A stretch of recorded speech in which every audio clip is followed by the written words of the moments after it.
This question is from NEET 2019.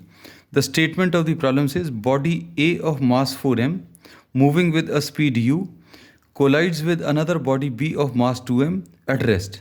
तो पहला object 4m, velocity u, second object मास 2m और ये रेस्ट पर है. The collision is head on and elastic in nature. After the collision, the fraction of kinetic energy lost by the colliding body A.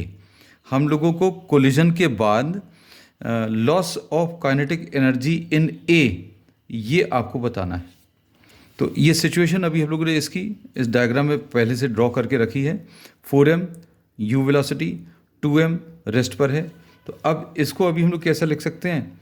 u1 की value u है और यहाँ पर u2 की वैल्यू 0 है. This is at rest. अब loss of kinetic energy of the first object बताना है. तो अब इसके लिए हम लोगों को फाइनल एनर्जी कितनी हो गई एक ही वो बताएंगे. इनिशियल हम लोगों को मालूम है, लॉस निकाल लेंगे. तो अब इसमें V1 का जो फार्मूला आएगा वो कितना आ जाएगा?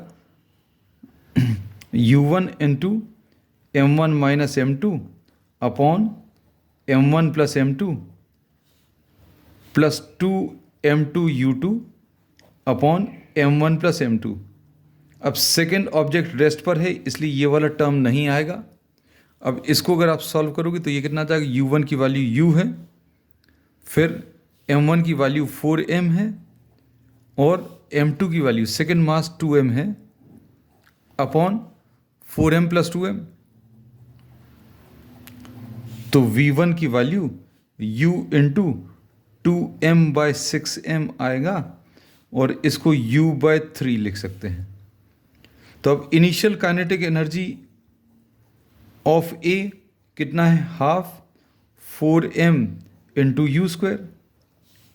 अब final kinetic energy of A, final kinetic energy of A half 4m into V1 square. इसकी वेलोसिटी ए की कितनी हो गई? V1 स्क्वायर, और V1 स्क्वायर की वैल्यू कितनी है? u by 3. तो u स्क्वायर बाय 9. अब fractional loss of kinetic energy कैसे मिलेगा? डेल्टा के अपॉन के आई. इसकी एक शॉर्ट ट्रिक भी बताएंगे इनमें. ये कितना आ जाएगा? Half 4m into u square minus half 4m into u square by 9 upon initial kinetic energy half 4m into क्या? U square. अब इसमें देखो पूरे में से हाफ कैंसिल होगा, 4m भी कैंसिल हो जाएगा, u स्क्वायर भी पूरे में से कॉमन निकल कर कैंसिल हो जाएगा. क्या बचेगा? सिर्फ 1 यहाँ पर बचा, यहाँ पर 1/9 बचा और नीचे 1 बचा. तो ये 9 माइनस 1 8, तो 8/9 आएगा and this is given in the second option. अब इसकी शॉर्ट ट्रिक, डेल्टा के अपॉन के अगर निकालना है इलास्टिक कोलिजन में, सेकंड ऑब्जेक्ट अगर रेस्ट पर है तो ये निकालने का सिंपल सा तरीका है 4m1 m2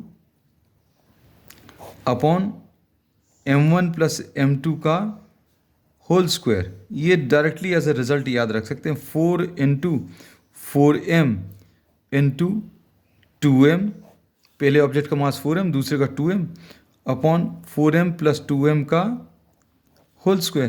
तो ये 4 4 16, 2 32 आ जाएगा और ये कितना आ जाएगा? 32m square upon 36m square.